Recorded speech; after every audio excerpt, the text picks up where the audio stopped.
time is now. Game's going quickly as the players have to figure out what they have to change to get that victory royale. We saw a heal off in game 1, but game 2 did not end in a heal off. It ended in action. And to be honest, Jacob, I like those last moments of thrill, but we'll have to see what ends up happening here. Will Pink and Vico be able to get the forecast tower this time? Will Tayson and Veno be able to make it further on into the late game? Well, let's take a look here at Bevies and Pablo, who last game had an issue with Storm Surge. Yeah, it was real pain of an issue, especially with how some of these early games have been going out with Trulex and Chicho, who were the aggressors in some of those early off-spawn battles against them. But there's one thing I know for sure about Pablo and Bevies. If they're able to make it past the mid-game, they have as good a shot as any to make it all the way across that finish line. It's just everything in between. It's about minimizing those mistakes and really not getting greedy when you don't have to. You can see instant aggression from Bevy and Pablo's. Almost mixed up their names there. As Trulex, though, realized quickly somebody's close by. I heard those footsteps. Nice little chuck from that EMP grenade, the shield breaker, but can he continue to break the HP as Trulex been cracked? That's just a good amount of damage and a good amount of utilization of everything that goes down, and he tries to run away, but Pablo cuts him off on the tail end. First elimination is gonna get cleaned up. Chicho forced to run away and disengage, and he wastes no time doing it. And you can see in the mini-map, they are gonna be on the chase, or at least one of the two members. Slowly but surely, they know exactly where he went due to those crash pads. They know he went in the tunnel, and there's another exit on the other side. So the choice is theirs of how they want to approach this fight, or even disengage altogether now that they have Hazy Hillside to themselves. Look, this is the time I'm hoping, you know, the train just pulls through, does a quick hop up on it, buckle up, take a ride. But we're going to take a ride over to Andalex here, who once again, another duo that got right into action last game, ended up coming out on top with 2 quick eliminations. It's taken a bit longer in this match, but it looks like in terms of positioning, they are up above. They have more opportunities to hunt for those angles, but when your opponents are kind of like turtle up, boxed in, it's very difficult to get them to crack or get that big shot, which allows you to continue pushing forwards. And you're kind of seeing there on the leaderboard what a fight like this is doing to these two teams. 16 points, 32nd place, and then 0 points, 46th place. There's just not enough loot to go around here, and the longer it takes, which it does seem to draw out more times than not, those teams will tend to go over in that direction. Tricks and Snack trying to take a little bit of that elevation and put shots below before they disengage to try to gather even more loot. But this is one of those situations, the loot worth, as you give up that elevation. So if they turn and try to pressure you, they will have a little bit of an advantage here. Taking a stroll to the beach as we switch on over to Uguay, 2-time FNCS champ. On the edge of the map now against Putasai and Snazy. And it looks like this is a fight that they're going to want to finish. Against Putasai and Snazy too, that have been pretty consistent in terms of fighting. Overall though, these are two teams that need to figure out their footing here on the day before it gets too late. You see Putasai with 2 eliminations already. And you got to imagine a disruption came through to this fight, sitting in 21st place with 52 points. They're inside of the bubble to keep their FNCS journey alive into tomorrow. But it's the win that a lot of these teams are fighting for, so they don't have to play tomorrow, and they can take a week-long break until that grand finals. Week-long break, but a week-long break where you should be prepping, getting ready, and doing what you can to perform in grand finals. But once again, these little turtle wars from the players boxed up. If you don't hit a big shot, it's not worth it to roll that dice and see if you get a match in terms of the damage you output. So they are going to disengage here and just kind of maybe even look for afar. They have that sniper rifle in hand, so if they are able to connect a big shot, it could be enough, but it's going to be very difficult. I didn't want to say, I didn't want to curse him. I was trying to wait to see if he can line it up to perfection. Just a little too far away. But this is the fight that we saw not too long ago. I saw on the feed that Snock did go down. Trix is going to be left by himself. You see Analyx trying to cut off one of the only directions he can go to, but separated enough for a 1v1. Sato takes a monster of a shot. It's going to force out the Flowberry Fizz just to get him healthy, which gives Trix time here to either farm up or try to go back for his reboot card. But with only one build being placed, a lot of the stagnant time that he's wasting here is going to bite him at the end of the day if he doesn't continue to try to make moves. And there it is. Andalex, quick cleanup, little dance. 4 elims now for this duo. Already 16 points on the board just from this match.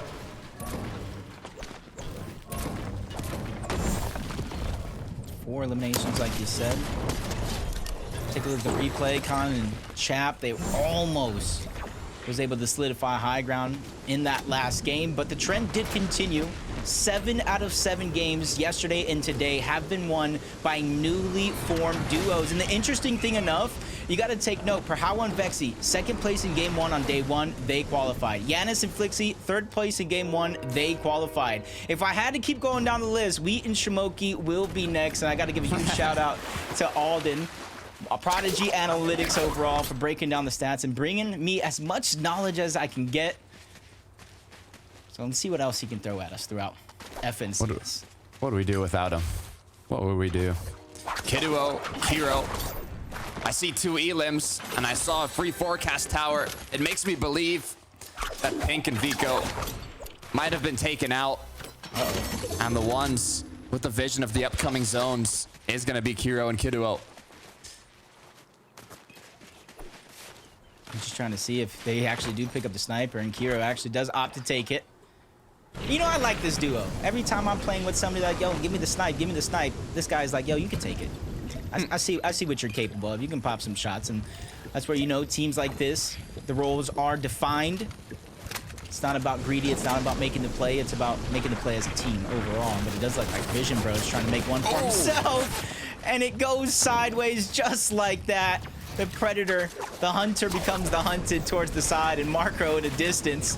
He probably saw that one coming, but not able to get the communication through. Mahi was the one that disrupted that sneaky play, and just immediately disengages on out. They got some surge. They said, we got what we came for. Now let's get out. Could have been a lot worse for Vision. Luckily enough, he did not get hit by a sniper rifle. It was just a couple shots from the AR. Something you can scratch off your shoulders. For Skydune and Shakos, they are in an engagement which could get a little risky here as the zone just closes on them. The players in the surroundings have already started the rotation, and they're going to decide to take the safer route, tank a bit of storm, but get into zone safely. And they do have the med kits, so that's not too much of a worry. The only real one that I have is the storm sickness, the damage that they are taking overall. How much of a role would that play in the end? We've already seen it affect the heal off once today.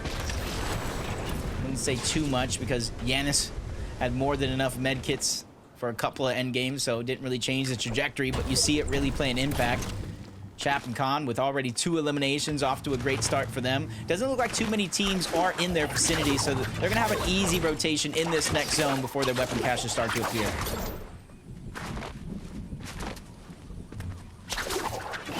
Zone pulling a little bit more south this time around. We've had a lot of snowy zones around the hillsides. Now getting closer to Ruined Reels, quite centered. As we take a look at Veno and Tayson, who don't have too many duos in the surrounding area, but there is builds, there was action. You can see that there is one close by though. It's Bevy and his duo partner. Quick scope, but it's not gonna land from Veno. And he's gonna continue trailing behind Tayson. And you can already see what they have in mind. They want to go for those loot caches towards the edge of zone. Chap and Khan maybe trying to fight over one, but that's nonetheless, that's possible points that they see in their future if they're able to continue the aggressive trend that they have, and they see the medallion getting passed along, so you got to know the players are weak. Shots breaking through, and they make it look easy. Chap and Khan with their 4th eliminations as a duo so far, and they're playing lights out here in this game.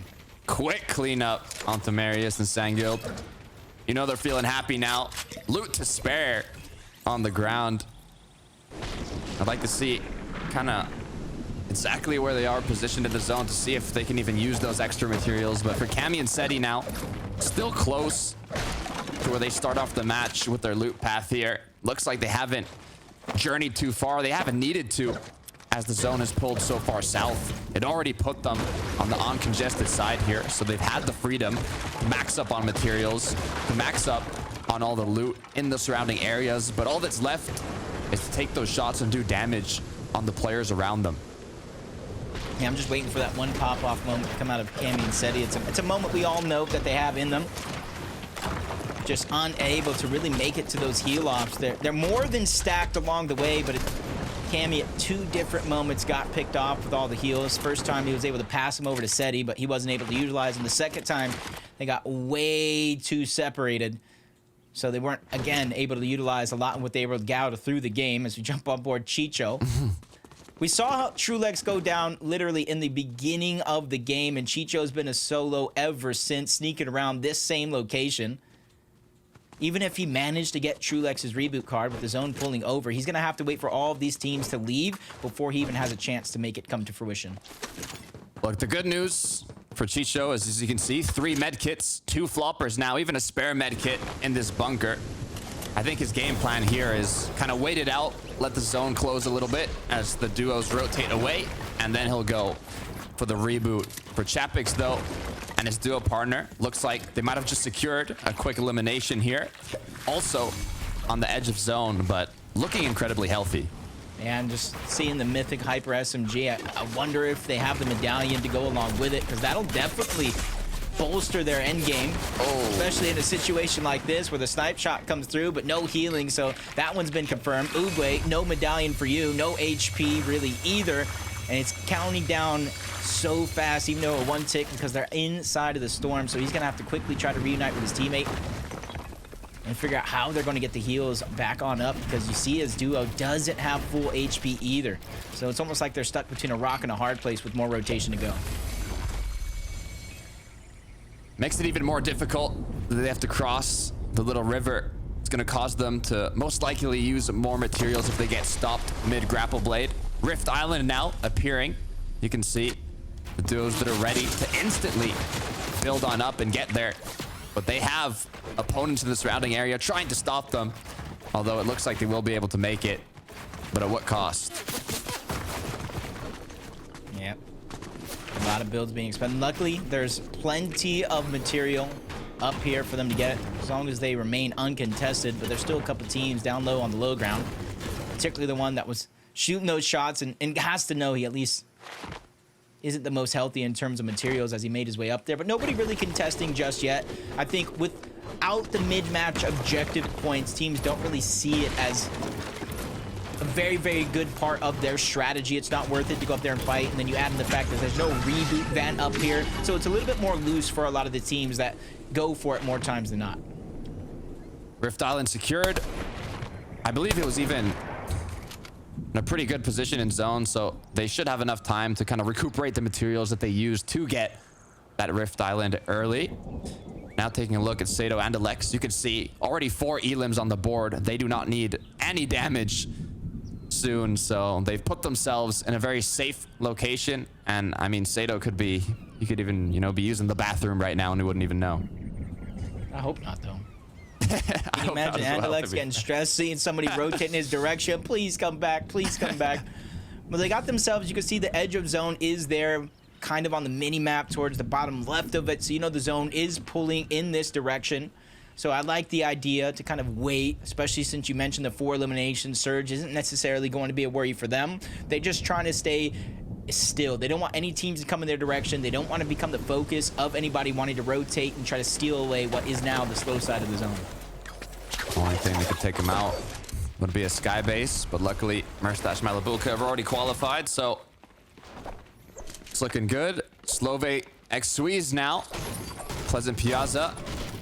Quite a congested area. You can see at the bottom right on the mini map. There's a lot of duos kind of boxed around not only the Rift Island to make use of those rifts in terms of mobility, if it's a route that they choose, but also just on the hills. And look at this, Jacob. Chicho, how long has he been playing as a solo? He might not even have the reboot card now that I think about it. But I mean, being in the zone, I could only think that that's why he stayed here so long. But if he hasn't rebooted already, I don't think he's going to. Yeah, and then kind of the fact that they land here, got pushed away by Pablo and Bevies, so he's kind of hoping there's going to be scraps left by his Darm and Raxi, just trying to go ahead and take this 2v1 while they do have the opportunity.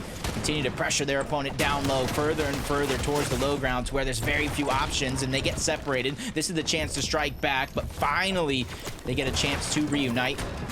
Bafo keeps trying to escape, but the final shot finally going to come in, and now you can see the rewards. 185 worth of that Flowberry Fizz, more than enough utility to continue on in this game, and they have options here because they can go up, they can use the launch pads, they can use the rifts, they can use their grapple blades. It's definitely more than enough choices that I feel like any one person knows what to do with. Options are what you want in Fortnite, opening up those opportunities. As Vision and Marco now, we'll see here what the Storm Surge threshold is looking like. 50 above. That's not enough, Jacob. Now it's not a feeling of comfortability at all, and even taking some shots, trying to peek through, and that's Andalex and Sado. They've been positioned here almost from the start of the game because of those 4 eliminations. They were able to get very, very early on. Zone continues to move in this direction, but it all is really dependent on Vision Bro and Marco, how aggressive they actually want to be. And honestly, there wasn't necessarily be a bad situation to be in. The heals aren't necessarily the most fruitful for Andalex and Sado. So just a nice, well-placed shot, if they do want to continue to engage, would be the key. They know that their opponents are hungry for damage right now, so they don't want to let shots get taken onto them, but Andalex is going to do exactly that. 128 above now as he starts popping a shield, and the aggression continues. Put that snipe headshot, taking Vision out. Marco shortly after. What a play from Sado. And he really baited him in. Snipe head. We've seen the opportunities one too many times, but let's check that one out from Sado. He lined this one up perfectly. Look at the patience coming out, and as soon as he saw those shots peek through, he knew they were gonna get aggressive. One headshot, line it up, and Marco just was unable to survive. 2 angles, Sado and Andalex end that one rather quickly, and now that's gonna be their 6th set of eliminations at a duo. Disgusting shot to put them right back into the comfortable position they were in earlier on. Blaha Yapko, though, not in the zone yet. There's a lot of duos in the surrounding area. In these situations, you have some options. Do you let the other duos rotate first and follow behind with the builds they've already taken? Do you try and be the first one? Normally not the best idea in this case, but being 86 below, Yapko and Blaha are doing a good job of taking shots on these duos that are rotating in. The issue is, once they make it in, first thing they're gonna do, box up and look right back at you and continue taking those shots. They landed a couple, and it's still not enough to feel comfortable. 40 below the damage threshold. Rotating to zone, though, bypassing a lot of the congestion and giving themselves a spot to where they can still peek in that direction, but still feel a little bit safe knowing there's a little space between them and the next duo.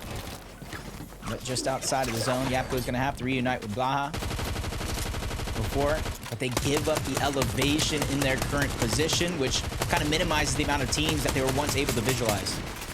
Right now, their focus, I don't think is even too much about their exact elevation or positioning. Ideally, they could even be positioned close to a lot of duos because they need that damage, but unfortunately for X-Sweets and Slove, they are the ones right now that are getting focused by all these players that have been based up and need that damage as well, but the trade comes through. Yapko gets the knock.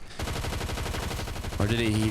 He did get the knock, but he has to be careful because aggressing into that would most likely not be worth it. Yeah, you got to imagine so, especially with another team right next to him on the other side and a couple more in towards the zone. Finally going to heal up, push on over, hoping that the pressure has stopped. The Slove's getting backed up into the zone, and I talked about that third team shooting shots in that direction, but they're still going to come out with what they came for, and that's all that loot, especially since the damage they took just to get above the damage threshold when it comes to Storm Surge. Did a great job healing up, getting ready, and then going in to secure that finish and continue moving forward. So you can see zone has pulled even further north. 7th zone now. 8th one will be appearing shortly. You can see the amount of duos that are on the south side here that all have to rotate up north. Taking a look, though, at what happened on the edge of the zone. Nice quick refresh for Wheaton Shimoki, though. Dead. Straight line through the center. Man, these are those things you just kind of get caught off guard. You kind of get so focused on one fight. A team can easily sneak up and stop the celebration in progress. Wheaton Shimoki, 2 eliminations, 219 above. They're looking good, but Seti and Cammy are the entire opposite, 126 below the damage threshold. Not a situation that you see him in very often, but finally Cammy was able to sneak his way in, land a couple of shots just to get themselves barely above a hair, 23 damage. And that's why you can see him continuously on the look, trying to shoot some shots on over with the Enforcer. A couple are going to land, but you can still see they're not comfortable when it comes to the amount of damage that they have. Even so, they fall below yet again. It's just a jockeying for position, the risk that you're taking in order to get the shots. Pulling zone to the spot you dropped in on the map can be a blessing, but also a curse. You could see Cammy and Seti hold the zones, and it caused them to get a lot of freedom to loot up, get the materials that they need, but also being on the uncongested side, there wasn't a lot of duos that rotated by them or even rotated to them with that zone that was pulled. So they didn't have a lot of options to get those tags and get that damage earlier on. And now they're forced to do it in situations that are just that much more risky. Yeah, you can see as the dust settles, everything slows down. They're able to kind of have a little bit of confidence, 80, but as I say that, they drop to 53. Vevy's trying to rotate on through. He had to leave Pablo way far behind. He's now getting attacked by Uguay and his duo. Tayson trying to go ahead of zone as well, along with Veno. Everybody having to make a far rotation, and look how crowded that zone currently is, and they're not even inside it just yet. Tayson crawling, trying to make his way in here. Veno is still up. They have to focus on grouping up, playing together, and being 20 above. What's next on the task list is get that damage done. But you have to be careful because a lot of the duos in this lobby have the same task on their list. They all need damage. They all need those tags. As the storm starts taking, the damage starts coming through. The players need to get something done. You can see they're just trying to save the medkits for as long as possible. Flowberry Fizz coming out to try to stop some of the damage of Storm Surge, but they get paused momentarily. Another team has them on the line of sights. That's Raxi, that's Darm. Pika shot through, not able to connect, but Veno peeks out the side, gets just enough damage for Storm Surge to stop taking them down. That gives them a chance to heal up, but again, they fall below.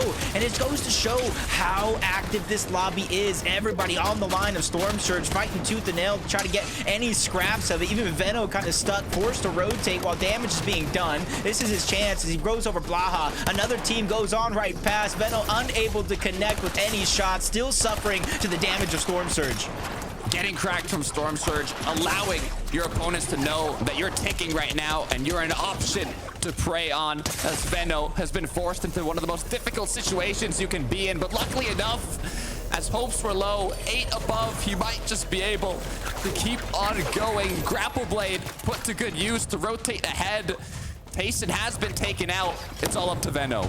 Oh, this is one of those situations where Veno just scraps, nothing left. He's going to try to make a big play here. Looks up towards height, lines the sniper. Doesn't really get any opportunity to go for a shot, but persistence is key. We've seen it already on a play today by Sato, and a nice shot, 41. Still below the damage threshold, though. Veno needs to be able to do more damage, and it has to come from sneaking up on another team. This could be it. There's a lot of opportunities here. Everybody's rotating through. It's already 10 zone. High ground is trying to get overthrown here as he drops one player, but is unable to connect enough shots. Still 27 below. Grapple Blade coming through now on one of the most congested layers. So many duos in the surrounding area. With 33 builds, he has a bit of time to hold on. Now he gets a little sigh of relief. He gets elimination along the way, but Storm Surge still right on his tail, along with a couple of other duos. Seti and Cammy, 10 HP. Floppers being passed. Win condition probably out the window because of that, as Cammy goes down yet again here in the end game, leaving it all up to Seti to try and clutch, and he's going to need an elimination. He's going to have to find some heals if he's looking to take this game. No heals to work with, 7 builds to work with. Something aggressive has to come from Seti here. Does he stagger on the back of the zone? down, or does he go directly into a solo that he finds? Veno, another solo trying to clutch it up on the edge of Storm here with a lot of options. He finds an opponent that's white, an opponent that has no shields. This could be it. This could be the opportunity here. You see them all around. Robin and Medax, they're going to be one smooth sailing on the high ground. Nobody looking up as Veno looks back to the lobby as he gets taken down. Seti still holding strong, but out of materials. You see him looking all around, trying to figure out how he's going to get up this mountain. Mantling one way after another, but finally gets the focus. Shots are going to come through. He's going to get dropped by Misha. Kiduo with two, duo partner up. All they need is chemistry. As one shot gets connected, it's Pixie that gets taken out. That's 3 on the board now, and there's another duo below. This is big. Kiduo and Kiro, they've been more than enough. Forecast tower after forecast tower. They just have to be able to close this game out. They already have 3 eliminations, multiple win kit, multiple win scenarios set in mind. They just need to pick one and hold on to it. Medax and Robin up above in the clouds, 3 med kits. This could be the win condition. This could be enough to play the heal off. All they have to do is apply pressure on the duos that are second height, on the players that are looking to overthrow them. But Nipsey is not looking to overthrow height. He wants this layer, going for the aggression, going for the elims, but his duo partner's been taken out. Nipsey as well cracked down to 32 HP. I saw the med kit drop as well. His teammate had all the heals in terms of HP, but he immediately gets cut down by Scroll, who has more than enough med kits. Look at that. Kiro gets them all dropped to him by Kiduo. You count them up, 8 different med kits. This could be a shot, but Kiro, there's a lot of pressure knowing how you have to play, when to go back in his zone, and calculating storm sickness.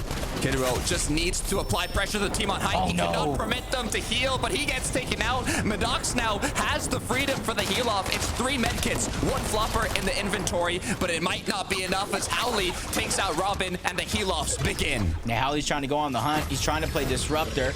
And Frizzy's going to go down as well. This drops down into a 1v1 scenario for the game. Medax has a couple med kits, but Sky has 2. All those med kits early on in the game went right out the window. Where was the 8 as Medax finds yet another grouping of med kits? 5 total still left in his inventory. That's going to leave it on up to Sky. They have 9 eliminations, him and Scroll as a duo, but it's win and you're in. The last med kit is going to be used, but on the other side, he has more than enough med kits. He can open up a clinic. He can spread some around the lobby. He can take the game along with it. And Takada, that continues the trend on the day. Every single game won today was through high ground compared to yesterday and those low ground performances.